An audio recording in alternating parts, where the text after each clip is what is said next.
Good morning, everyone, and welcome to all our guests and to all the visitors to our program. This is the Paranormal Rangers podcast, and I'm here with Jonathan Dover and Michelle Miners. Our show here on this podcast is really anything that is paranormal or supernatural is fair game for us. This represents episode 3 under the new KGRA digital broadcast format. And today's program is called Paranormal Experiences Involving the Six Senses. And today we are joined by Laura Massey and Dale Tobin. And so with that, I'm going to jump right in and get the ball rolling. So with the title of today's program referring to our senses and that connection with the paranormal.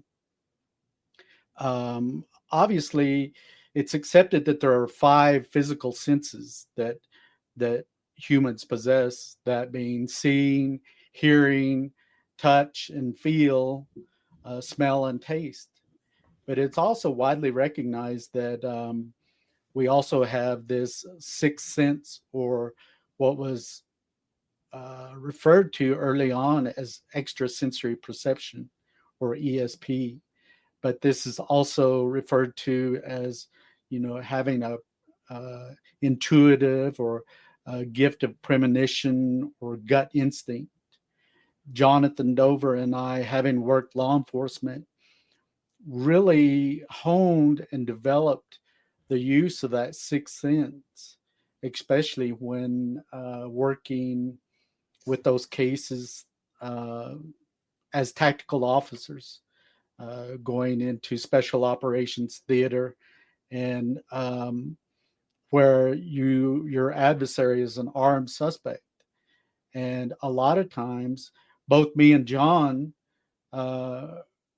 readily acknowledge that this sixth sense or gut instinct really helped us through a lot of really difficult and dangerous, even dangerous situations.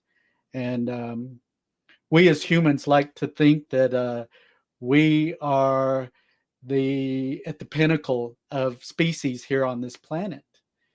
But in reality, when you think about it, when it comes to sensory perception, perception of stimuli, there are other species that possess senses that we humans don't even have or can't even remotely relate to. Things, animals like dolphins and bats that use certain senses to be able to detect and navigate themselves and things like that. So this idea came from an idea where me and Michelle were chatting and talking about our sensory perception. And so for me, as a investigator of paranormal, officially assigned, me and John, the paranormal, the use of all 5 senses in the investigation of those cases came into play. So with that, I'd like to open it up to Michelle, if she would, to jump in in relation to her senses and the paranormal or supernatural, if she would lead into this program a little bit to give us a starting point.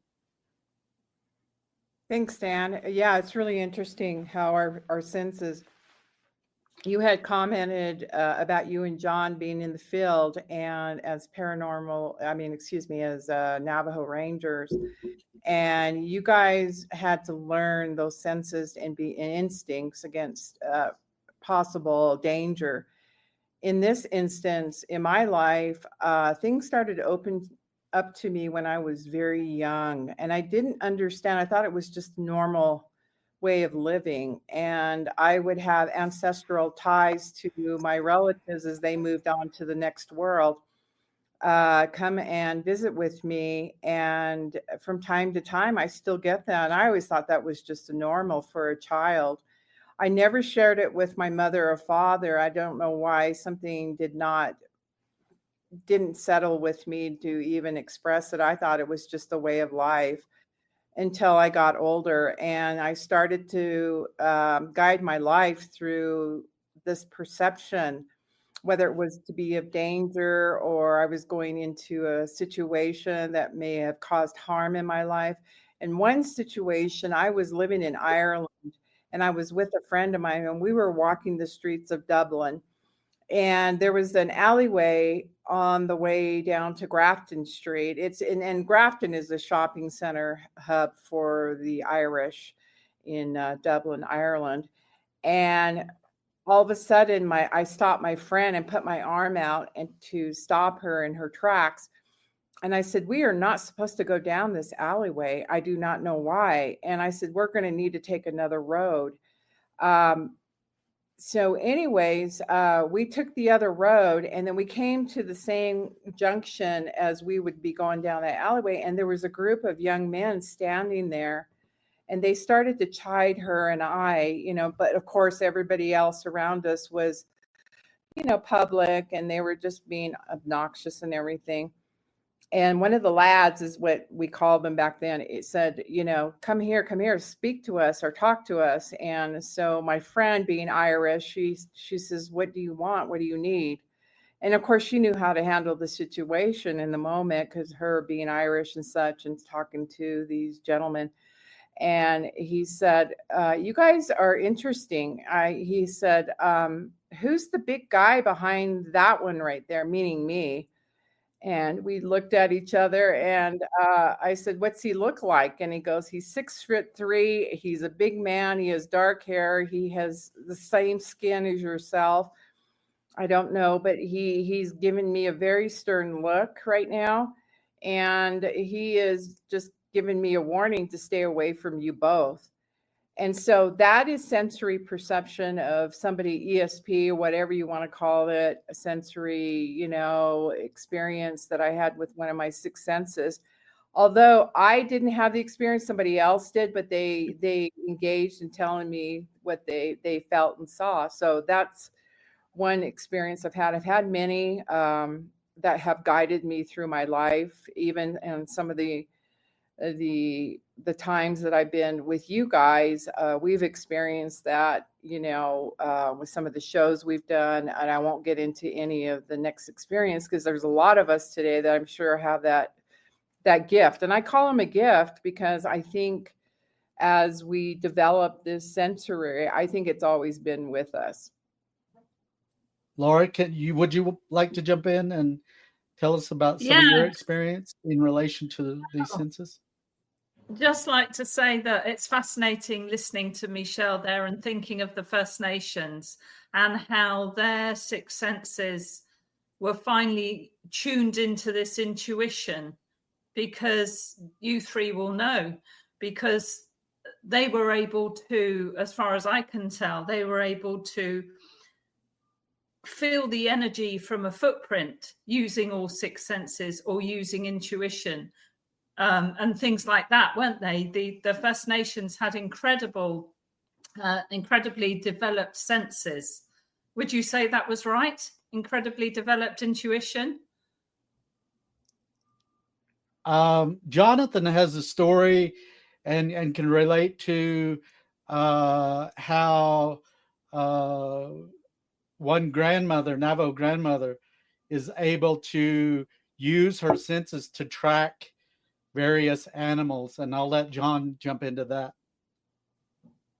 Yeah, I had a case where some horses were driven basically off a cliff by somebody, and two or three horses had died in the fall. There was a whole herd of horses, and you have to understand that there's no range fences. It's all what they consider customary use area. And in this particular case, somebody took a dislike to the horses being out there because horses will tend to eat a lot of forage, and they'll drink about 10 gallons of water a day. And when you're in the desert and you don't have that much water, and they come to your horse trough that you filled up for your livestock, people don't like it. So they did this, and the woman came out. She was in her 80s at the time. And she just looked at the ground, and there's about 20 horses running through this area. And she started pointing out the different tracks. And she says, oh, that's the bay over there. That's the roan. That's the white one, and every single track, she knew exactly which horse it was and what it was doing. And I got to thinking about, just how amazing that was, that she knew them, and she actually had names for them. And so these were animals that she knew intimately, that she just knew everything about them, even to how their tracks look in the dirt. And then in my case, I ran into a situation one time. We had a guy that had shot at some people with a rifle. It was a 22 rifle, and the police were looking for him. And this was out in the back country. We're about maybe 30 or 40 minutes away from any electricity. And he had taken off on foot, and the police showed up. They didn't know where he was. So, of course, the first thing we did was search the house, and didn't find him there. And then everybody scattered, and they started searching for him in the surrounding terrain, which was composed of pinon juniper. They looked and looked for about a good hour. And then they came back, and we kind of regrouped outside of the house. And I told them, I says, let's check the house again. And they said, no, we already looked at it. And I says, well, I get this feeling there's something telling me that he's in there. And so we went back in the house, me and two other officers.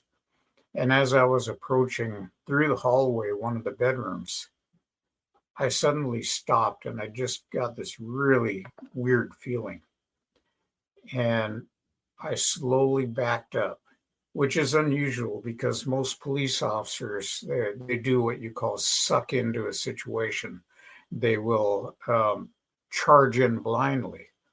And in my case, I did something very unusual, which was to back up.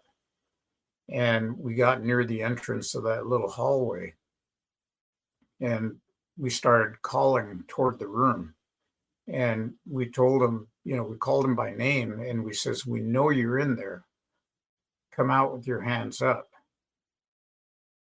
And after a minute or two, here he comes out the door. And he had the rifle in there with him. And for some reason, I just knew that turning that corner was not a good idea at the time. And so that possibly saved me from getting a hole in me. So things like that would happen often. So many times, in fact, that you started to rely on that thought that, something was going to happen, or as they say in England, the game is afoot. And, you start to rely on it, you start to exercise it, because using that kind of information is like a muscle. If you use it often, then you can expand on it and have it help you. If you just ignore it and turn away from it, you get hurt. But more importantly, that muscle atrophies, and you don't have the use of that that little sense anymore. I agree with John. In the view of using this ability like that of a muscle, something that, for me, the way I view it is that we all as humans possess these abilities, and it's up to us whether we learn to use that to our benefit and to others' benefit. And so, yeah, I think there's a lot of different senses and abilities that humans have had throughout history. I think as man goes on, our world around us changes. The use of the technologies that we have around us, like today, 25 years ago, people weren't using Bluetooth or these other things, cell phones and internet, and so a child today that's exposed to the use of those technologies, we as adults have seen where children are become more in tune, like with the use of electronics and computers and all of that newer technology, where you can give give your cell phone to a young child or teenager and give them a task for it, and they'll whip it out, as far as getting it set up and ready to roll, and then hand it back to you, where uh, someone our age might take quite a while to be able to figure out what it is that we need to do in the process with that. So with that, I'd like to also open it up to Dale, if you would. I know Dale in the past has shared some really unique experiences as far as intuition and even with one of his children. So with that, I'm going to open it up to Dale. Thank you. Thank you, Stan. So when we're talking about senses, one of the great things to remember is you have to have some sort of body awareness when it comes to senses. One of the best things you can do to be in that sensitivity mode is be in your body. A lot of people, when they go into rooms and have paranormal experiences, they get afraid or they go into fear and they start going out of the body instead of being here. So one of the best things I have learned myself about having full sense is being grounded, being in the body, but also it becomes a knowing. So for me, I've had over 12 years of psychic surgery, soul retrieval sessions where I've dealt with people from suicidal to possessed to regular people. Straight away when I'm with the client, there'll be a knowing what's going to happen. But for me, it always comes down to confidence, like yourself, Stan, Jonathan, Michelle. You have this confidence, but you also have this groundedness about you, that there's a knowing about what your senses are, that you have a confidence and trust with yourself. So for me, senses is all about trusting who I am as a person. And from doing it and from going out into the field or doing a session or a ceremony, I'm able to actually have a zone of trust with myself to have that sense. But also sense for me is my connection to spirit. That spirit is always working through me. And when I'm using my senses, I'm connecting to my sacred energy and spirit myself.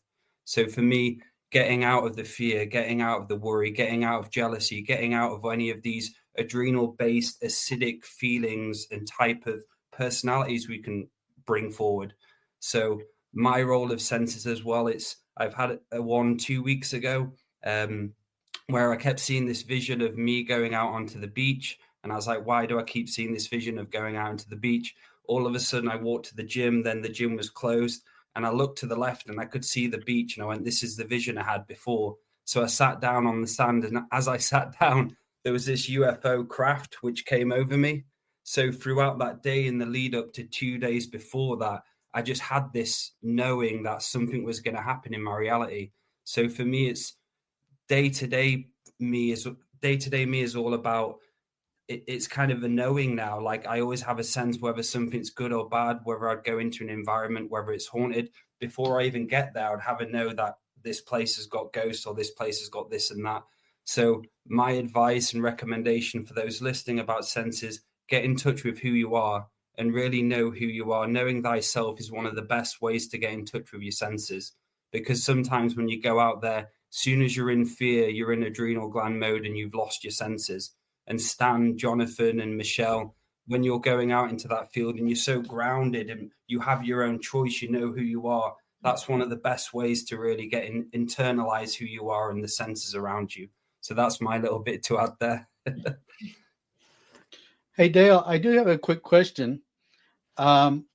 You several times you use the word grounded or being grounded, and I was wondering, is that related to the act of actually being physically grounded to Mother Earth? Or I know Jonathan has he has experimented with various grounding techniques and things of that nature. And but is it correlated? Is it one and the same, or can you explain that? So for me, it was all about me finding my own home. And for me to find my own home, I had to figure out who I am and go through my own traumas, my own programs, my own parts of me, which tried to disconnect me and unground me. So a grounded state is a state where you're not in overthinking, you're not in anxiety, you're not in worry. You have the flow of your Kundalini and energy field going into your fingertips and toes. And a really good technique, which I use, is making sure my energy is into my fingers and it's into my toes. So I'm always observing where I'm at. Even now when I'm talking, I'm observing my energy field when I'm going slowly out of the body, where I'm going back into the body. So being grounded is just being aware that there is an ancestral land and ancestral link going on below us as well. And each land, you have the opportunity to really connect to it and feel the electromagnetic frequency actually through your toes, but also it's feeling in that safe, great state. A lot of people get worried and scared. For me, it's all about dropping the fear and really feeling my confidence and the happiness and joy of who I am. Because a lot of people have a serious, one of my mentors, Andrew Bartis, talks about the serious stick up our asses. And that's something I've always remembered over the last few years, is to take the serious stick out my ass and really learn what it means to be a human. And I just want to say you guys are very inspiring, because you have the paranormal aspect, but you also have the groundedness as a human being with you as well. And that's one of the most important parts of spirituality, I find, is not finding someone who's lost. All of you have experiences, but you're here present in the body to be able to tell those experiences. Because I've met spiritual people who are haunted as hell, who talk about spiritual paranormal experiences, but they have no groundedness within them. And another part of being grounded is doing the inner work. So if you have any traumas or you have any depression and sadness, I've dealt with depression and sadness in the past. I've had to do my work on myself so I can feel, flip the frequency on depression, basically. So going back to the words I said before, knowing thyself is very important when you want to learn the arts of grounding, because you're knowing solely who you are as a person. And the more you have an awareness of who you are as a person, the more you can be grounded in your body. Because I had, say, 5 years ago, I used to overthink, I used to get anxious because I was out there, I wasn't in here anymore. And going to this word empath, which a lot of people use, that's when you're out feeling the room. But for me, I can feel the room by being in my body. I don't have to be out there anymore. I have a knowing and an understanding and a great faith connection that I am great spirit, which moves through me. Same with everyone here. Great spirit moves for everyone. And I connect to that joy and happiness. And at times I have my moments, my human stupid moments, my mistakes.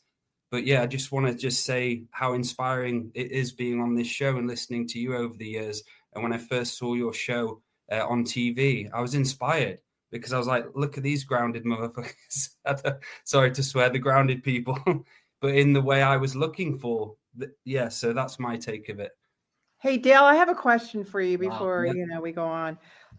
You had, this might take a sense, and I want to. It might get a little bit off topic, but we're talking about the time traveling aspect. You had told a story about, and you actually showed a photo of you going back to the future.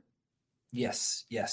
And could you relate that to the audience? Because I found that very fascinating that this possibly could be one of those sixth senses experiences. So what happened was I was going through a divorce. I was going through a pinnacle point of my death and rebirth where I was going out of a codependent relationship. I was going out of a relationship where I wasn't happy, and I was scared. I was scared. I was going through the separation. I moved out. I was like, right, the unknown is about to become known now. I don't know what the future's going to hold for me. So I went to sleep, and so I had a dream that I was working in a cafe, and all of a sudden this customer was really rude to me, and I said, right, I don't want to be in this job anymore. I threw the tray and I walked into the back. And as I walked into back, I opened a door. And as I opened a door, I entered a realm. But this realm was something like I have never experienced. I've done Aya journeys and so on. This realm is something I've never felt before. I've felt it before, but not in this physical presence and understanding. So there was like, I was in this dream state, and it was a rainbow bridge. And I could see the rainbow road in front of me, which was stretching out far and far and far. But there was also loads of different colors and out. It's hard to put into human perspective what I saw, but I remember waking up in the dream going, oh my God, what the fuck, where the fuck am I? And all of a sudden, Jimi Hendrix Voodoo Child was playing, and I saw Jimi Hendrix in about a mile away with the guitar coming down the Rainbow Road, and he was playing Voodoo Child to me. But this song was so live, it was into my mind, but it was echoing into my soul and all the other versions of me out there. It was just like, and I remember going, oh my God. I was like, I don't know what's going on. And all of a sudden, Jimi Hendrix was coming down closer and closer to me with the guitar. And I was sat down, and he grabbed my hand, picked me up and gave me a hug. And I could feel him. I could feel his arms. I could feel his legs. I could feel his hair. And he kept on walking. I looked back, and he walks down the Rainbow Road. So I wake up from this dream in Laura's, another room in Laura's house, where I am now. And I wake up probably about 2 a.m. And all of a sudden, I just had this knowing to put YouTube in and type in Jimi Hendrix. So I'm there talking about senses. I woke up and just straight away I knew, right, get your laptop out, type in Jimi Hendrix on YouTube. And as I typed in, there's a live Maui performance, 1969 or 1970 performance in Maui where he did Voodoo Child. All of a sudden, I put it on exactly, and I see myself in the crowd dancing. And you can see it's me with my beard, and I had exactly the same T-shirt, a yellow T-shirt. I wore chino trousers, shoes, and so on. And I remember going, that's me. And I could see my shaped nose, my hair, and the way I move. And I always hold my beard like that. So I had that knowing and recollection that was a time travel of me, time traveling when I was going through my darkness, to remind me of the greatness I'm becoming by keep going, keep walking, keep dreaming the great dream. So that was a mind-blowing experience right there that I didn't know what to make of it. And I showed Laura, I shared it on a previous show with you guys as well. And that gave me so much inspiration to continue on and realize where I'm going, because the old me was going in a direction that I shouldn't have been going. And even though it was scary, I had the will and the confidence to continue on. So that's my story of senses. I just knew innately when I woke up, put YouTube on, type in Jimi Hendrix, and there I was in the crowd dancing away. And Laura, you've seen it, right? Haven't you? You've seen the video as well. And what's your experience from seeing that video, Laura? Well, it's you, but I was there too. Yes. I was in the audience somewhere, wasn't I? But yes, that was definitely you. Yeah. That was an incredible experience, Dale, for you. Yes. Yeah. And lots of synchronicities, because synchronicities sort of link with this intuition discussion as well. Lots of synchronicities after that. We put the TV on at home, and there'd be something on Jimi Hendrix, or somebody out of the blue would give Dale a Jimi Hendrix T-shirt. Yes. Yeah? Out of nowhere. They didn't know anything about his dream or what had happened, but it's like that invisible web, isn't it? That's working. joining up all this knowingness and working these synchronicities, and all within the lovely earth energy. And when you get linked up to that, all these wonderful things happen. I agree. I think there's so much more to this intuition than any one person can begin to realize. I have recently started watching various video where there's a woman who has profoundly developed her ability to speak to animals, and in that, it's really opened my eyes to the possibilities of people being able to communicate with non-human species, that being animals or even these individuals that are labeled mediums or clairvoyants, and people that have received what I view as a gift of being able to communicate and receive messages to and from those individuals that have transcended or passed on from this physical world. And in some way, I'm looking at all of that and studying it and researching it, but every now and then you'll get a bit of information that joins or fits these different pieces of information. So right now, where I'm at in my life, it's exciting because I'm really, yes, me and John learned a huge amount of information at the time we were still working as commissioned rangers and assigned to the special projects unit that he and I were assigned to officially investigate paranormal cases. And but we especially in this physical world, we are on a journey of learning from the time we come into this world until the time that we transcend or leave this world. And I hate to use and don't like using that term death, as we in most societies that use that come to know it as a end place, a stopping point. And really, the way I view that, it's not that way.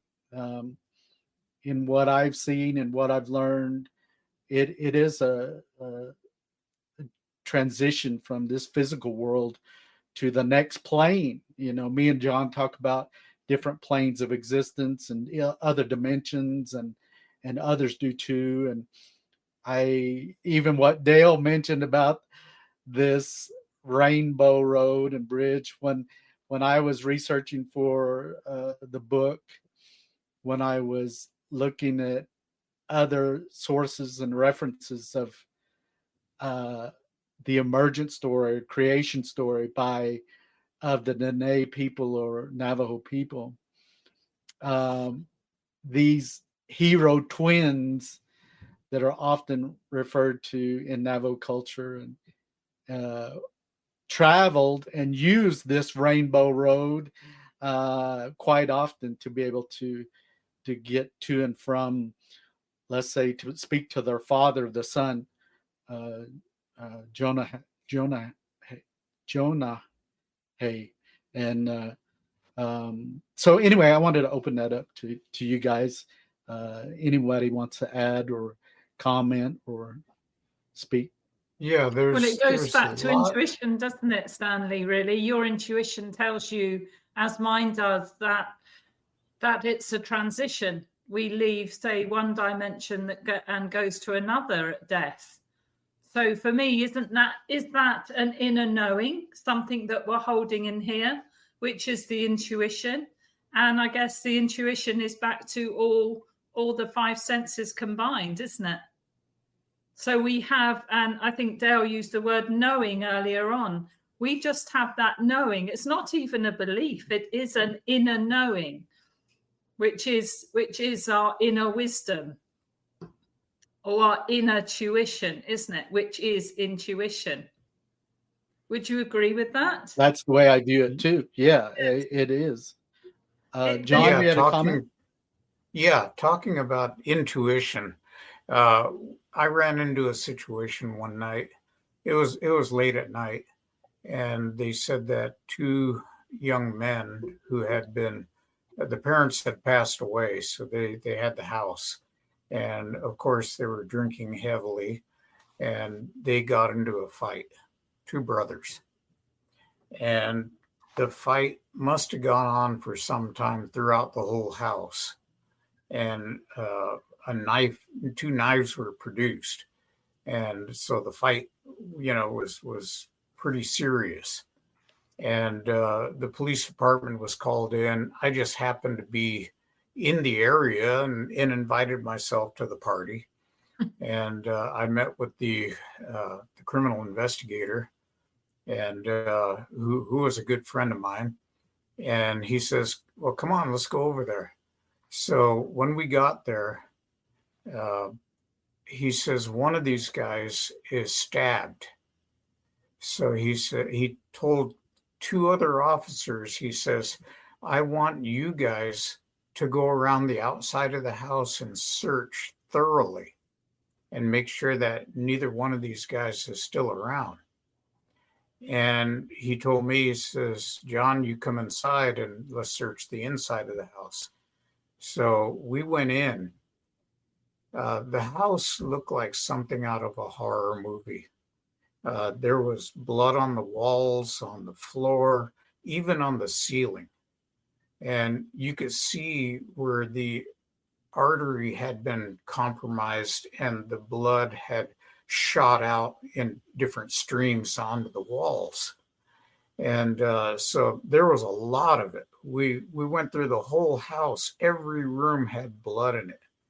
And we were looking around expecting at any moment to find these guys both dead, because the amount of blood that was in the house was just amazing. And so we finally were looking at this whole situation, and we checked every cupboard, every door, every closet, under the beds. We looked everywhere. We didn't find any, either one of these guys.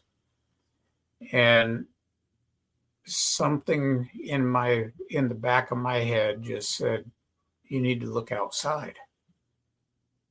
And so we went outside, and I turned to the investigator and I says, "We need to search." There was a bunch of, vehicles out there. You have these old vehicles that are no longer being used. They're just sitting there rusting. And I told him, I says, "We need to search these vehicles." And the other two officers actually came up and they said, "Oh, we already searched all this." And I said, "No, we'll search again. I'm going to search." And I went directly to a car that was up on blocks. And I shined my flashlight inside. The front seat was clear. The back seat had a blanket on there. And as I shined my light, I just held the light there. And pretty soon I saw the blanket move. And I told them, I says, "He's over here." And they went over there. We got him out of the vehicle. The young man had been stabbed 31 times. Holy cow. Oh. And we had called a helicopter in, and the ambulance too. And the ambulance crew got to this guy and started patching him. Well, of course, as they're patching, they're counting stab wounds. and they counted 31. So we started referring to him as 31 Flavors, which is an ice cream shop in the States. But we got him airlifted out to a actual trauma center, and they saved him. If we had been just a few minutes later, we would have found a deceased person. And so when we're talking intuition, it sometimes it hits you, and it's so strong that you can't ignore it. And for me to know that he was outside, and then to know he was in that particular vehicle, there were 4 or 5 of them, around there, and just happened to find him right away and get the help to him that he needed. The other brother ran off and went into the tamaracks by the river, and later on he got arrested and did prison time.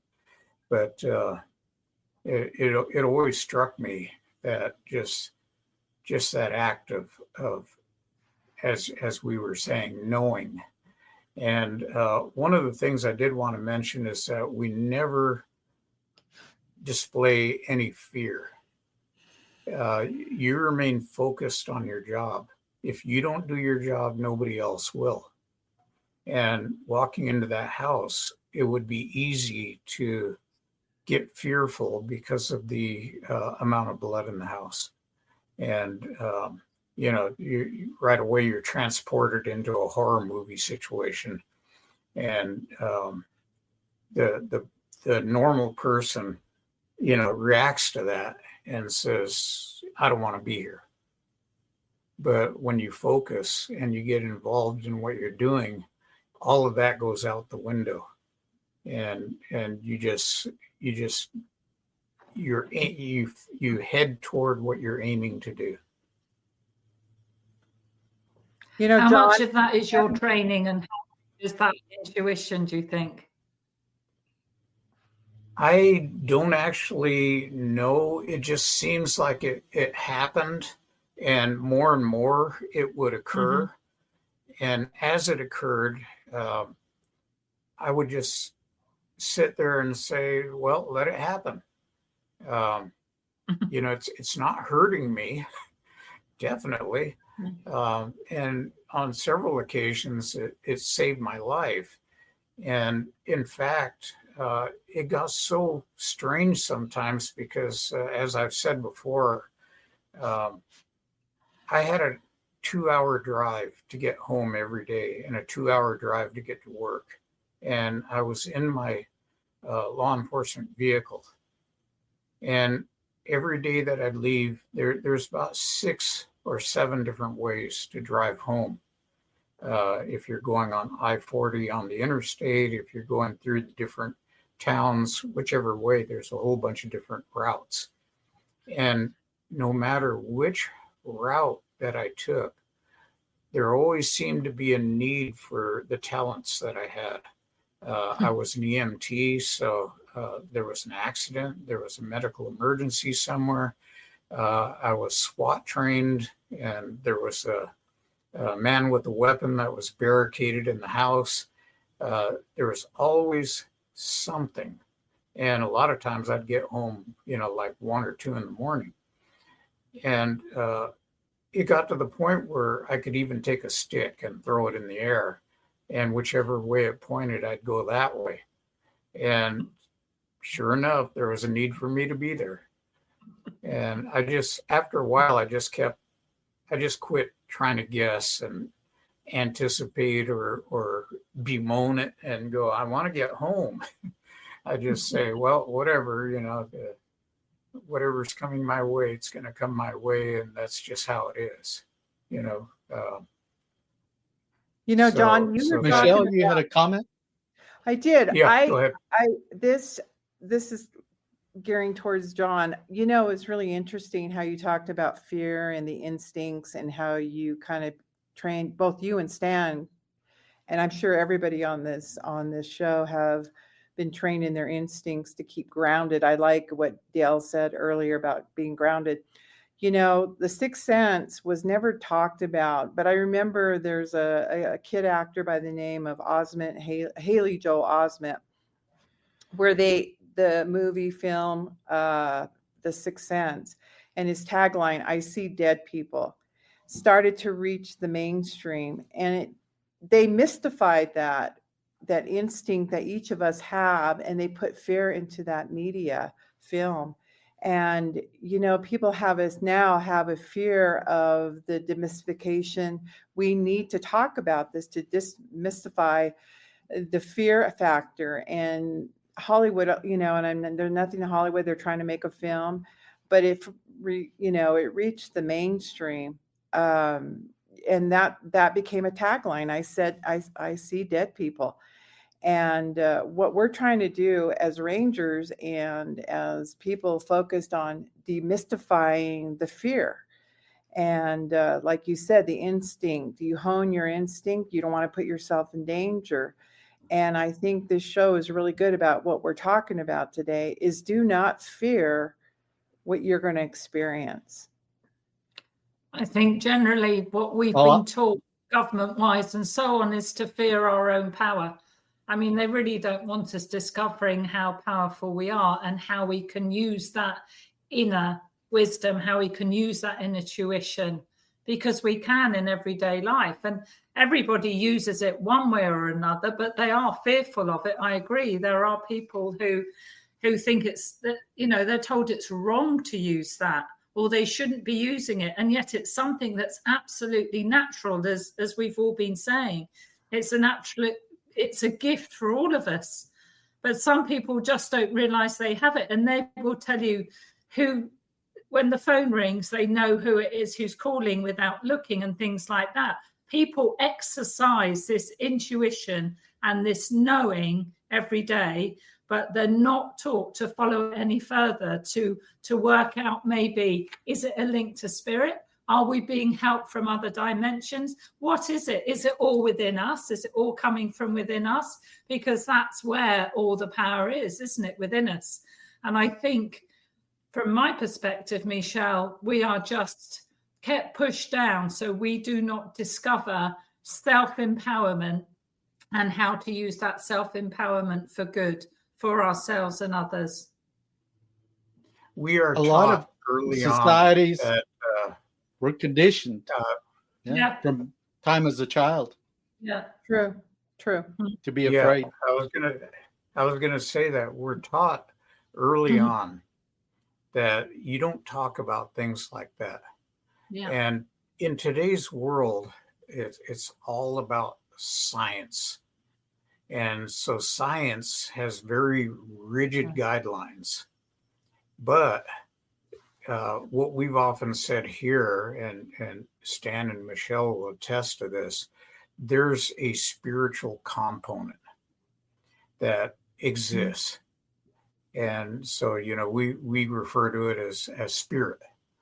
And in that spirit, things happen.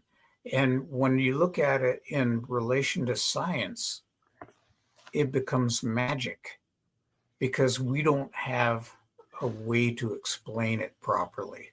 So we say, oh, it's magical. It's something that, you know, you get this power from somewhere, but we can't tell you where because it's a secret. And so, you know, that's what I've seen is that the sciences to explain all this stuff, they need to accept that there's a spiritual component in a lot of this.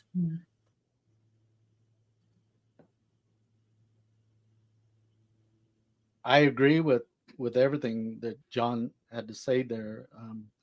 John and I have been on various productions where they're conducting experiments and things of that nature when it comes to the paranormal, you know, investigating the paranormal.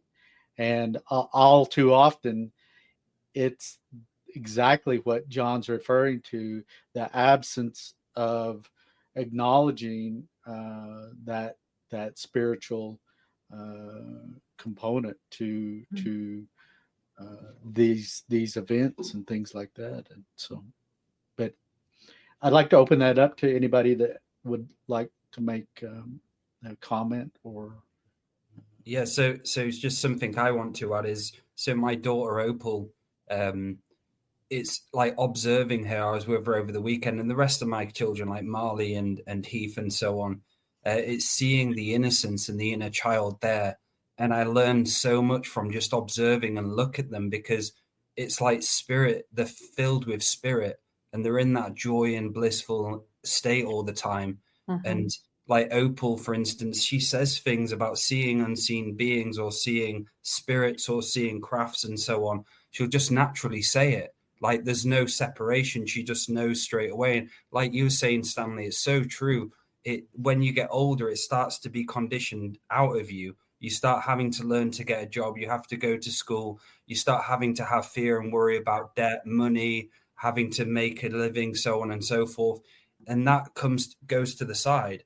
So for me, it was all about how I can go back to that childlike state where the child is in that, using all the senses, but in a loving way, because love, being from a place of base love, is so important when it comes to senses, that you have to be in your own heart and your own awareness of what love truly is. Ridicule is another aspect children, of that. Children Yes. don't want to be made a fool of. Adults don't want to be made a fool. So ridicule really plays a big role when people don't believe that you're having these experiences. Children, they're not jaded by society and those teachings, and they're an open book, and so they welcome those experiences. They're open to it, and we find that as we get older and in our latter part of our lives, that we become in tune again. I think because as during middle age time, just like what was mentioned earlier, we're so focused on going to and from work and preparing the meals at the for breakfast and feeding the kids and clothing them, and we lose connection with the world around us, and it's not until we get into that state of being retired and those things that were, at times we're full of anxiety over paying bills and finances and mortgages and all of that stuff. And in reality, all of that stuff, all of material things, it's fluff. It doesn't mean anything, because once we transition from this physical world, all of that's left behind. None of that is taken with us. Right now, you see. Stan, we're running out of time.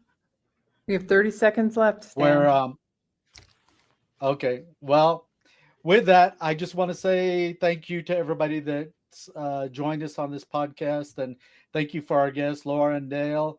Thank you, Michelle and John, for being here, and we look forward to much more episodes and you guys joining us again. So thank you for everything. Yeah, we'd love to. Thank you very much, everybody. Thank you, everyone. Thank you. Pleasure. Thank you.